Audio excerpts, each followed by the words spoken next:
Hello everybody, welcome to the Ultimate Physics channel. The topic of today's video is relativity as a bridge between electricity and magnetism. In this video I am going to discuss how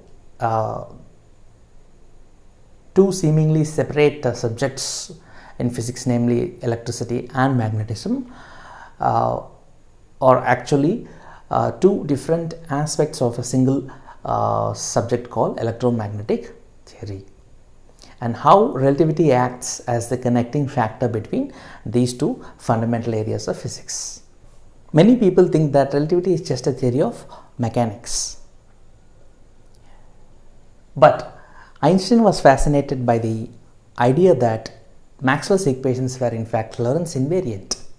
So this triggered Einstein to work on a special theory of relativity, because historically one would understand that Michelson-Morley experiment was a very important experiment. In fact, it was a failed experiment, but still it was one of the important experiments that could not establish the existence of ether, and therefore people would think that relativity must have its origins in Michelson-Morley experiment, but that's not the case. In fact, Einstein was motivated by the fact that Maxwell's equations were Lorentz invariant, and therefore his theory of relativity must be able to establish a deep connection between electricity and magnetism, and therefore the true origins of special theory of relativity lie in this connection between electricity and magnetism, where relativity acts as a bridge between these two areas of physics, and that motivated Einstein to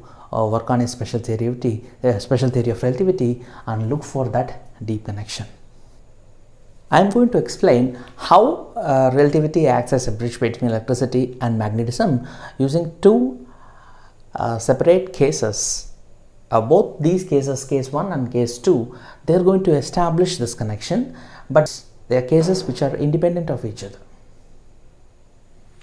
Right, but it is interesting to understand both these cases so that a complete understanding of such a connection can be easily established. Right, so let us proceed to discuss case 1 first, which is force on a charge in an electromagnetic field due to a current carrying conductor, whereas case 2 is force between two current carrying conductors.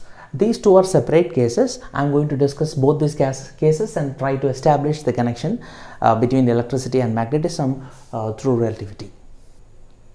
Case 1 discusses force on a charge in an electromagnetic field due to a current carrying conductor. So we have a current carrying conductor here.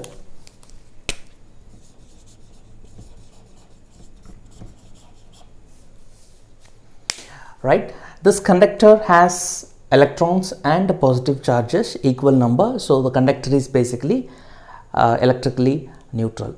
Right, when there is no current through this conductor, the conductor does not produce any magnetic field.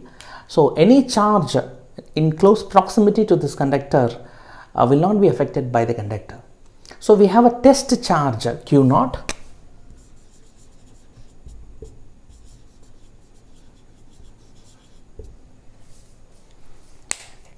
and this particular charge is moving with a velocity v very close to the conductor, but since the conductor is electrically neutral and there is no current initially in the conductor, this charge will not be affected by the conductor. Suppose the conductor carries a current I now. If the conductor carries a current I and the current direction is towards the left, then we can easily assume that the electrons in the conductor are going to flow towards the right.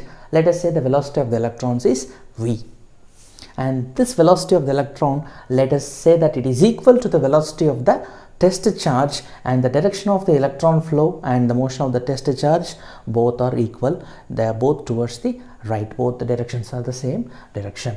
Whereas the positive charges, one can assume, though in the real conductor the positive charges do not flow, we assume that with respect to the electrons the positive charges can be equally treated to be flowing towards the left with equal velocity v. And now we can discuss case 1 based on this situation. First, let us say that we are fixing a frame of reference to this positive charge within the conductor, and let us call that frame of reference S. Right? So the S frame of reference is one in which the positive charges in the conductor are at rest.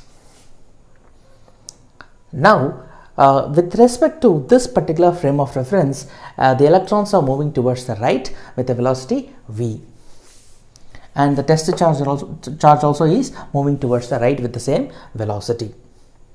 Now, if this is the case, then we can understand that because of the flow of electrons in a conductor, a magnetic field would be produced. This knowledge we have from our fundamental electricity and magnetism. So we know that the electrons are flowing and that can cause a magnetic field. Now, what would be the direction of the magnetic field? For a current through a conductor, the magnetic field will be curling around the conductor, right? So if the current direction is like this, the magnetic field has to go like this, curling. So I am holding the conductor like this. The current direction is towards the left here. So the magnetic field will be curling around the conductor, and at this particular point where the test charge is located, the magnetic field has got to be going into the board. So I depict that direction of magnetic field with arrow tails, right? An X encircled, and that means this is pointing into the board here at this particular location. The direction of the magnetic field, let us call the magnetic field as B. Now, how will the test charge be affected by this magnetic field? There will be a force acting on this test charge due to this magnetic field, and we know that the force on a charge in an electromagnetic field is called as the Lorenz force, and the expression for Lorenz force FL is given by the charge, the quantity or the magnitude of the charge multiplied by the electric field plus the cross product of the velocity of motion of the test charge and the magnetic field acting on that test charge. So in the presence of an electric as well as magnetic field, this is the total force on any test charge in an electromagnetic field.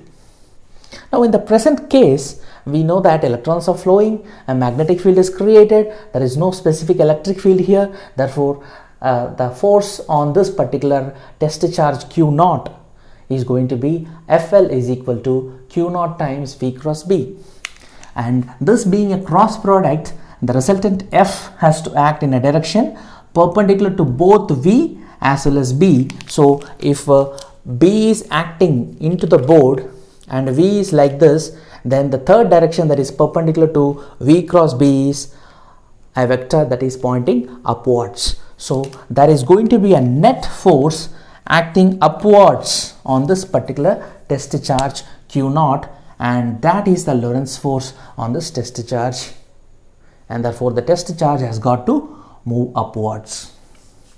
So for this given situation, the direction of motion of the test charge is upwards. That means the test charge is going to be repelled by this current carrying conductor effectively. That is what we try to say.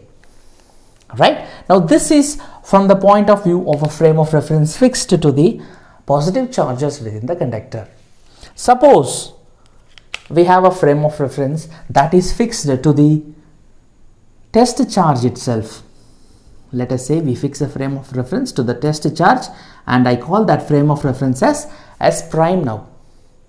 So in the S prime frame of reference, the test charge Q naught is at rest, and then electrons are also moving with the same velocity V with respect to the test charge. So any frame of reference you fix to the test charge, in that frame of reference the electrons also at rest. If the electrons are at rest in that particular frame of reference S prime, then these electrons cannot produce any magnetic field. But still we know that there is a repulsive force that is going to act on this test charge, and it will be moving upwards. How this is possible? Because without taking into account a mysterious magnetic field, we should be able to explain this.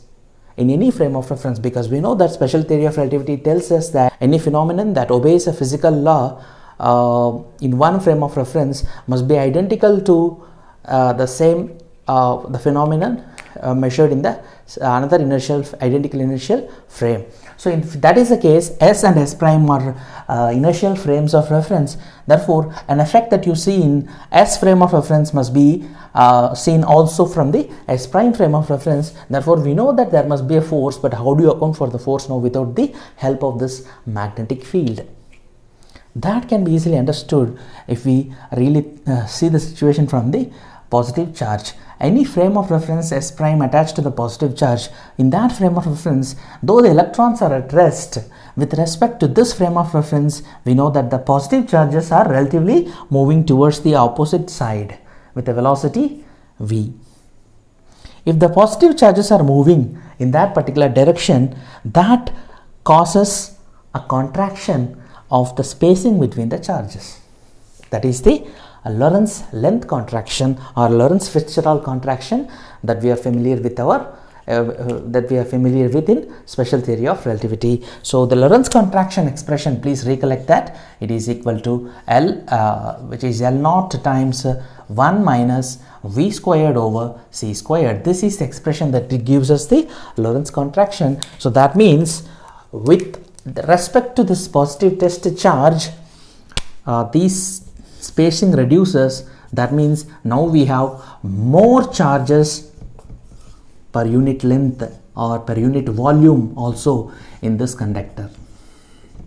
That is what we can clearly understand. That means the charge density, so to say, is more for this test charge. So the charge density of the positive charges in the conductor is more with respect to this positive charge, because the number of electrons does not change. The electrons are not moving in S prime frame, whereas the positive charges are moving, and therefore there is a length contraction in that direction. That means the spacing between the positive charges have to be contracted. That means more positive charges are going to be there. Therefore, there is a net positive charge on the conductor as seen by this test charge in its frame of reference. Though the conductor is originally electrically neutral, with respect to a frame of reference attached to the test charge, the conductor is no longer electrically neutral. The positive test charge would see a net positive charge on the conductor, and this net positive charge on the conductor would repel this positive charge, thereby accounting for this force Fl is equal to Q naught E now. Because this electric field is now caused by the accumulation of positive charges or crowding together of these positive charges with respect to this test charge.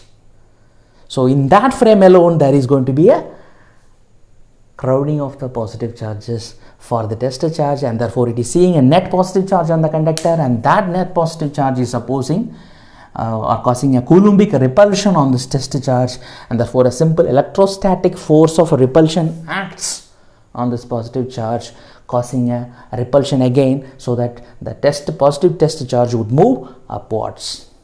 So again, in two different frames, we see the same effect, which is the repulsion of the positive test charge, but due to magnetic field in one case and electric field in another case. That means what appears as an electric field in one frame of reference appears as a magnetic field in another frame of reference. In this example, what appeared as a magnetic field in S frame of reference appears as an electric field in S prime frame of reference, thereby accounting for the same effect but in different ways. And thus we can clearly see that we have used the idea of Lorentz contraction, which is a relativistic idea, and therefore relativity easily acts as a bridge between electricity and magnetism. So this is one interesting case where you can clearly understand that what happens at the fundamental level. At the fundamental level, how electricity and magnetism are closely linked, because many people think about relativity as only a mechanics or as an extension of the classical mechanics. People often say that relativity describes objects traveling at high velocities. So relativity is basically a mechanics of objects traveling at relativistic speeds. This is the common notion that many people have.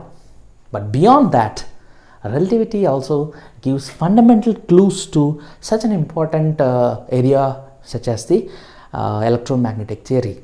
So the fundamental clue, because Maxwell's equations was the trigger for Albert Einstein to work on the theory of relativity. So in the special theory of relativity, one of the important factors that Einstein wanted to include was the Lorentz invariance of Maxwell's equations.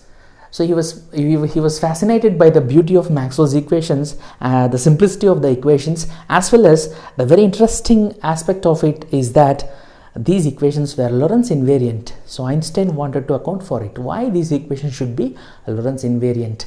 If these equations are Lorentz invariant, they must have some fundamental connection. That means going from one frame of reference to another frame of reference, the very nature of these equations does not change. This idea Einstein had in mind when he worked on the theory of relativity, and therefore he was able to readily understand the fundamental connection between electricity and magnetism through relativity, and thus he concluded that relativity acts as a bridge between electricity and magnetism. So we have studied now case 1.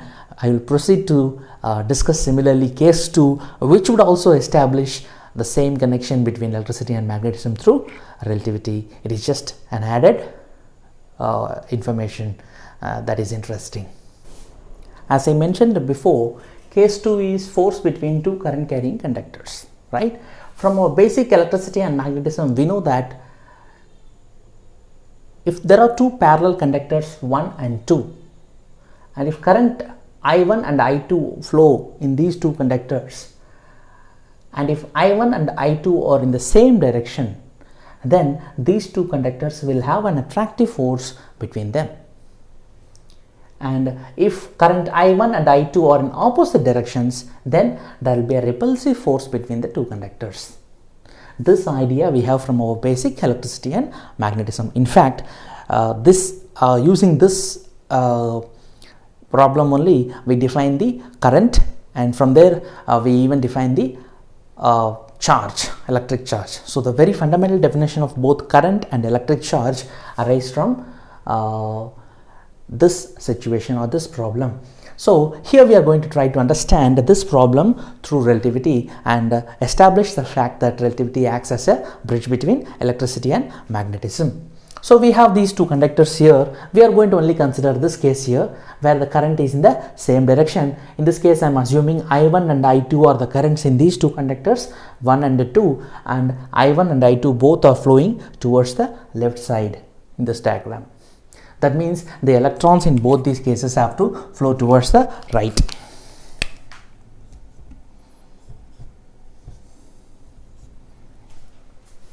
Right? Now, let us first see what is the force on, let us say, this negative charge of conductor 1 due to the charges in the conductor 2, right? So I am fixing a coordinate frame of reference onto the negative electron on conductor 1, right? Let us say that frame of reference is S.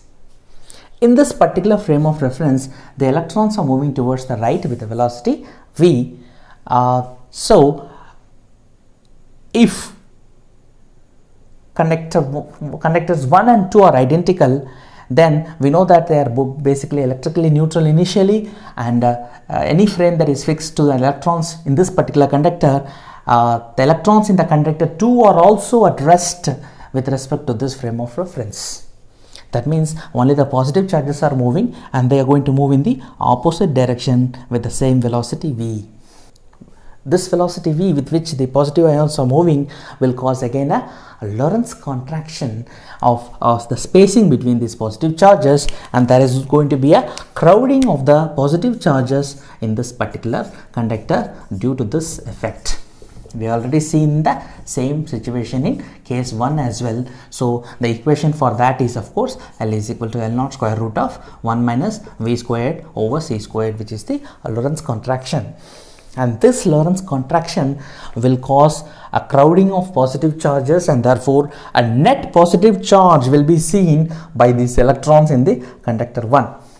So the negative charges in conductor 1 will see a force of attraction due to the positive charges in conductor 2. Therefore these electrons are also going to be attracted by the positive charges here. There is going to be a force of attraction on these electrons. Now suppose I fix the coordinate frame onto the positive charges in conductor 1. Let me call that as S frame, another frame of reference in which the positive charges in conductor 1 are at rest, whereas the electrons are moving with respect to these positive charges with a velocity v towards the right. In that situation, these positive charges in conductor 2 now are going to be at rest with respect to this particular positive charge in conductor 1, whereas these electrons are also going to move towards the right. Now when the electrons move towards the right, they are going to have a Lorentz contraction according to this equation, and therefore there is going to be a crowding of these electrons in conductor 2 with respect to the positive charges in conductor 1, and this kind of a crowding will produce a net negative charge density on the conductor 2, and then these negative charge density will attract the positive charges in conductor 1, and therefore effectively again there is going to be an attraction. Therefore conductor 1 is basically going to be attracted to conductor 2 both with respect to the negative charges in conductor 1 as well as the positive charges in conductor 1, both due to the negative charges in conductor 2 as well as the positive charges in conductor 2. So effectively there is going to be an attractive force between conductors 1 and 2.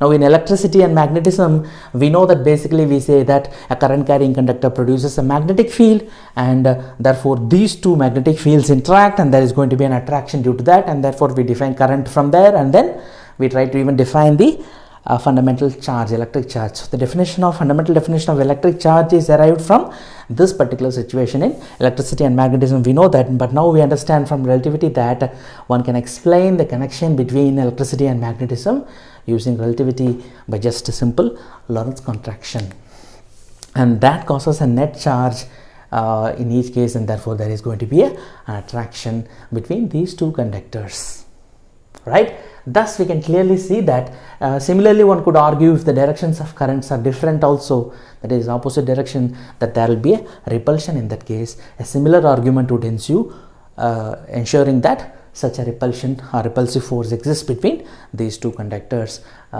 So thus one can clearly understand that relativity acts as a bridge between electricity and magnetism, establishing a very fundamental connection between these two seemingly discrete areas of physics. Thank you.